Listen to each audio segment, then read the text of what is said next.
বেপর্দা নারীর জন্য কিয়ামতের ময়দানটা কেমন হবে?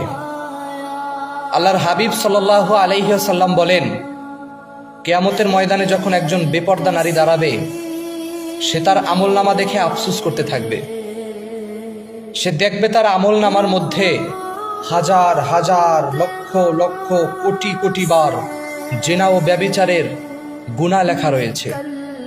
সে এটা দেখে আল্লাহর কাছে জিজ্ঞেস করবে, আল্লাহ, আমি বেপর্দায় ছিলাম ঠিক আছে, কিন্তু জীবনে কোনোদিন জিনা ব্যভিচার করি নাই, তাহলে আমার আমলনামায় এখন এত পরিমাণে জিনা ব্যভিচারের গুনাহ কেন লেখা?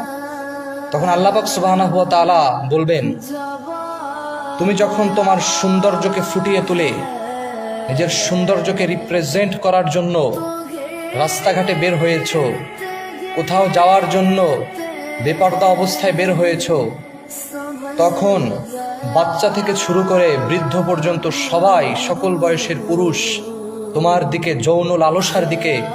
যৌন লালসার অশ্লীলতার নজরে তোমার দিকে তাকিয়েছে। এই জন্য প্রত্যেকটা তাকানো এক একটা জিনা ব্যভিচার হয়ে গেছে। সেগুলোই আমি এখানে উল্লেখ করে রেখেছি। চিন্তা করে দেখেন কত ভয়ানক একটা হাদিস। নারীরা এখনো সময় রয়েছে, যারা এখনো দুনিয়ার সাথে মিশে রয়েছেন, কিয়ামতকে বুঝতে চাচ্ছেন না, মৃত্যুকে বুঝতে চাচ্ছেন না, তাদের জন্য আজকের এই বার্তাটা।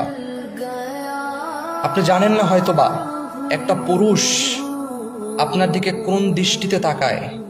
আপনি যখন সুন্দর করে সেজেগুজে হেঁটে যান, একটা পুরুষ আপনার দিকে কোন দৃষ্টিতে তাকায় সেটা আপনি বুঝতেছেন না। হয়তোবা সে আপনাকে দেখে একটা মুচকি হাসি দিল, তার মানে এটা নয় সে আপনার সৌন্দর্যের প্রশংসা করলো। সে আপনার দিকে খারাপ দৃষ্টিতে তাকিয়েছে। এই খারাপ দৃষ্টিতে তাকানোটাই হচ্ছে একটা জেনা। সে মনে মনে আপনাকে নিয়ে অনেক কিছু ফিলিংস করেছে, এইটাই হচ্ছে একটা জেনা। একটা 8 বছরের বাচ্চাও একটা নারীকে দেখে এরকম ভাব করতে পারে। আপনি জানবেন না, আপনি সেদিন আপনার এই গুনাহের লিস্ট দেখে আপনি অবাক হয়ে যাবেন, আপনি আফসোস করতে থাকবেন। তখন আল্লাহ পাক সুবহানাহু ওয়া তাআলা বলবেন, এই গুনাহের জন্য তোমাকে জাহান্নামের মধ্যে যেতে হবে।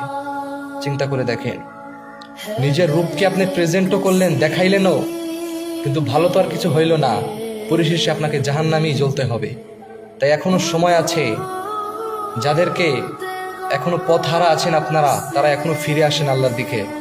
আল্লাহ পাক সুবহানাহু ওয়া তাআলার কাছে তওবা করেন। ইনশাআল্লাহ আল্লাহ পাক আপনার তওবা কবুল করবেন এবং আপনাকে দ্বীনের জন্য কবুল করবেন। আমিন। আলহামদুলিল্লাহি রাব্বিল আলামিন।